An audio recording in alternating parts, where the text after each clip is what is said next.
Buena. For today's video, pag-aaralan natin ang mga parts ng system unit. Kaya, tara, simulan na natin ang pag-aaral. Ano ba ang nasa loob ng system unit na kailangan natin malaman? Siyempre, tutukoyin natin yan. Let's go! First, SATA interface. Ito pala ang SATA interface. Ang SATA interface ay dito nakakonekta sa hard disk drive na nagdudugsong sa ito pala siya. Ganyan lang kahaba. Tapos may mga plug din siya. Kaya kailangan dito sa system unit parts. Kaya wag take note guys. Kapag ito'y hindi na ikabit, wala. Second, hard disk drive. At ito naman ang hard disk drive. Ito ang kasama ng SATA interface na nakakabit din sa system unit. Sa pagkakabit naman nito, meron din tayo maraming paraan dyan. Kasi iba baliktad magkabit kasi alam niyo naman. Ganito ba pagkakabit niyan?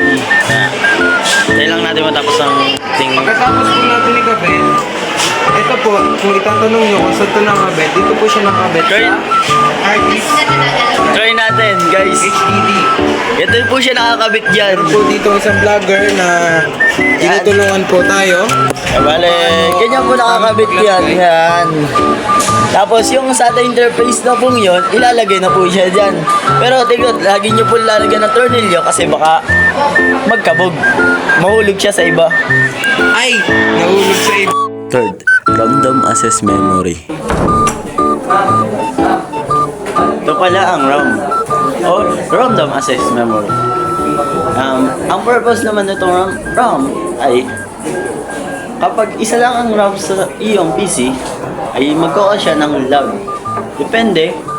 Pero kung dalawa, syempre, malakas ang iyong function ng PC mo. At yan. Fourth, thumbs drive. Ito pala ang thumbs drive. Thumbs drive siya kasi maliit lang. Pero kailangan mo siya, kahit maliit yan, kailangan mo yan.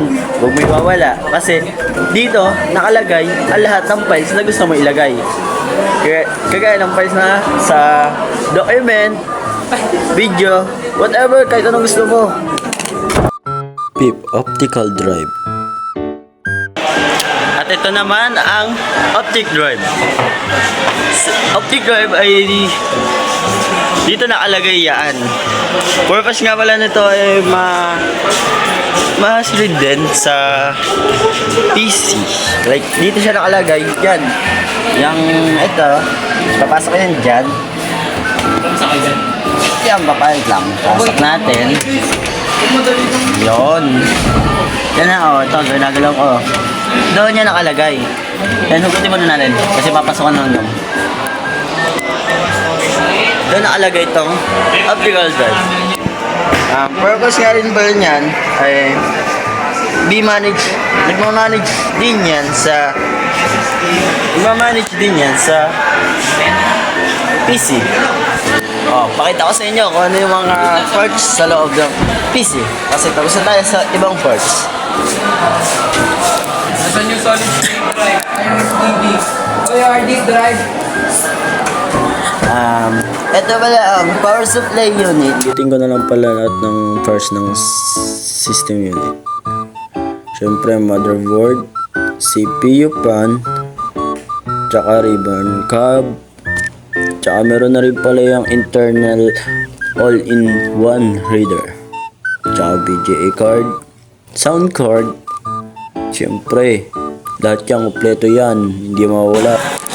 Ito pala ang kanyang system unit. Bali, kung may natutunan kayong araw na to, i-like nyo na lang. Siyempre, i-subscribe. At siyempre, hit the notification bell for shoutout. Yun lang.